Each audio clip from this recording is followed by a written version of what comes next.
নমস্কার। আজকে যে স্কুল সার্ভিস কমিশনের 26,000 চাকরি বাতিল যে মামলা, সেই মামলার শুনানি আজকে হয়েছে, তার কিছু গুরুত্বপূর্ণ আপডেট।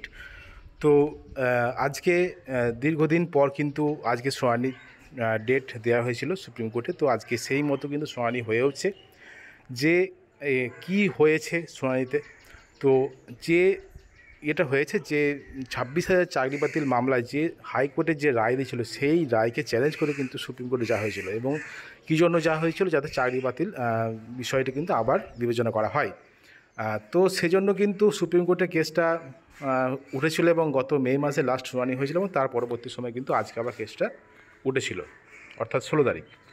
তো আজকে যে কেসে যেটা হয়েছে সেভাবে কিছু শুনানি, সেভাবে কিছু গুরুত্বপূর্ণ আপডেট কিন্তু উঠে আসেনি। যেটা হয়েছে যে আবারও 3 সপ্তাহ পর, সম্ভবত 3 সপ্তাহ পর আবারও শুনানির ডেট দিন ধার্য করা হয়েছে। তো সেই অনুযায়ী কিন্তু আবারও শুনানি হবে।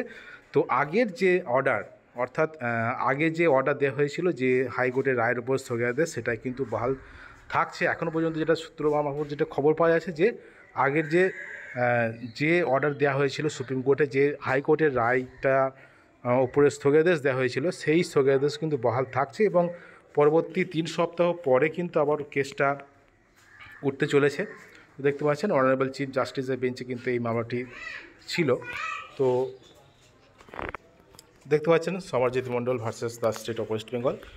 তো এটাই হলো বিষয় যে স্থগিতাদেশ দেওয়া হয়েছিল, অর্থাৎ হাইকোর্ট যে রায় দিয়েছিল সেই রায় পর্যন্ত স্থগিতাদেশ থাকছে এবং যেমন বেতন পাচ্ছিলেন সেরকমই কিন্তু বেতন পাবেন যতদিন না এই কেসের কোনো ইতিবাচক বা কোনো অর্ডার না আসে। সেই অনুযায়ী কিন্তু এই বিচার প্রক্রিয়াটা যতদিন না শেষ হচ্ছে ততদিন না কিন্তু এইভাবেই হয়তো চলবে। কেননা স্থগিতাদেশ তুলতে গেলে সেখানে বিষয়টা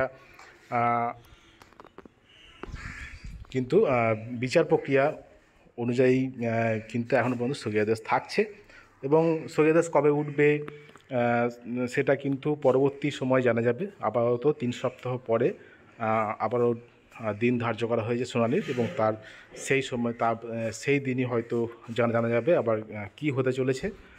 এসএসসির যে 26,000 চাকরি বাতিল মামলা, সেখানে এসএলএসটি সহ গ্রুপ সি গ্রুপ ডি নিয়ে প্রায় 26,000 ক্যান্ডিডেট ছিলেন।